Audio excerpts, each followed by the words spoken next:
آج ہم قرآن مجید کی سورۃ النساء کے کچھ منتخب حصوں پر ایک گہری نظر ڈال رہے ہیں۔ جی۔ یہ سورت تو ویسے ہی معاشرتی نظام، خاندان، انصاف اور خاص طور پر جو کمزور طبقات ہیں ان کے حقوق پر بہت اہم ہدایات دیتی ہیں۔ جی ہاں، بالکل۔ ان آیات میں آپ دیکھیں تو یتیموں کے حقوق ہیں، خواتین کے معاملات ہیں، وراثت کے قوانین، پھر معاشرتی انصاف کے اصول، ان سب پر آپ کہہ سکتی ہیں تفصیل سے بات ہوئی ہے۔ صحیح۔ مقصد یہی ہے کہ ان اہم نکات کو سمجھا جائے، ان کی گہرائی کو سمجھا جائے۔ تو آئیے شروع کرتے ہیں۔ پہلی آیت ہی وہیں سے بات شروع ہوتی ہے، اللہ کا تقوی اختیار کرنے سے، یعنی اللہ کا گہرا شعور، جی، اور یہ کہ تمام انسان ایک ہی نفس سے پیدا ہوئے ہیں۔ یہ بات فوراً رشتوں کی اہمیت واضح کر دیتی ہے نا؟ بالکل۔ اور اسی پس منظر میں فوراً بعد یتیموں کا ذکر آتا ہے، معاشرے کے سب سے کمزور افراد کا۔ یہ ترتیب بڑی معنی خیز ہے۔ بہت زیادہ۔ یتیموں کے مال کی حفاظت پر تو غیر معمولی زور ہے۔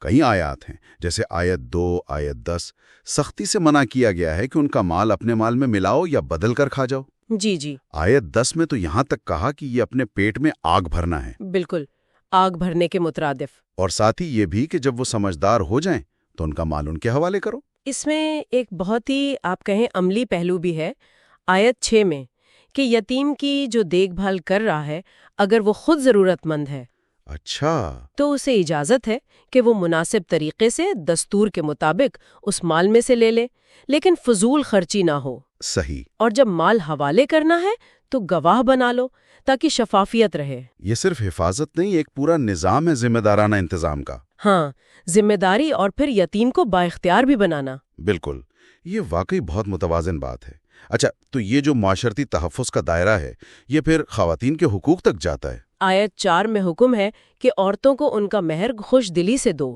جی ہاں۔ مہر یعنی جو نکاح کے وقت طے ہوتا ہے۔ ہاں۔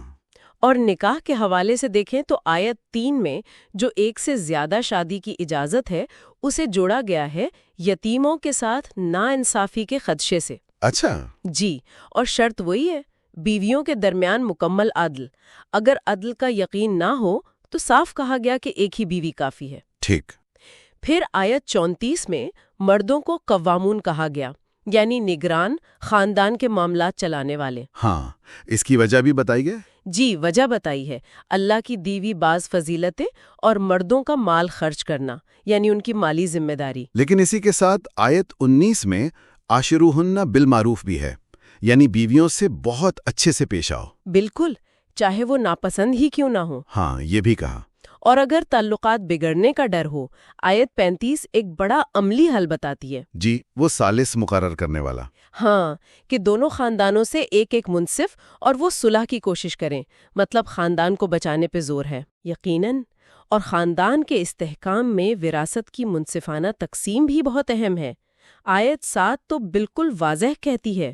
کیا کہتی ہے؟ کہ والدین اور رشتہ دار جو چھوڑ جائیں اس میں مردوں کا بھی حصہ ہے اور عورتوں کا بھی۔ اچھا۔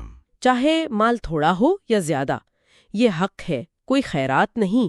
مقرر شدہ حق۔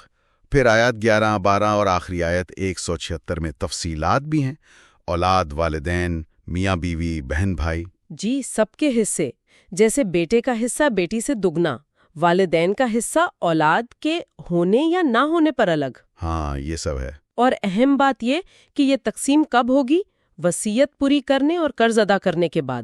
صحیح۔ یہ قوانین اصل میں معاشرے میں مال کی گردش کو منصفانہ بناتے ہیں، جھگڑوں سے بچاتے ہیں۔ اور انصاف کا یہ جو تصور ہے، یہ صرف خاندان تک نہیں ہے۔ آیت 135 تو کمال ہے۔ جی، وہ تو بہت ہی جامع ہے۔ کہ انصاف پر مضبوطی سے قائم رہو، اللہ کے لیے گواہی دو، چاہے اپنے خلاف ہو، والدین کے خلاف، رشتہ داروں کے خلاف، امیر غریب کا فرق نہیں کرنا۔ جی نہیں۔ اسی طرح آیت اٹھاؤں امانتیں اہل لوگوں تک پہنچانے کا حکم دیتی ہیں اور لوگوں کے درمیان ہمیشہ عدل سے فیصلہ کرنے کا۔ یہ ایک اچھے معاشرے کی بنیادیں ہیں۔ بالکل۔ اور ان سب احکامات کی جڑ کیا ہے؟ اللہ اور رسول کی اطاعت۔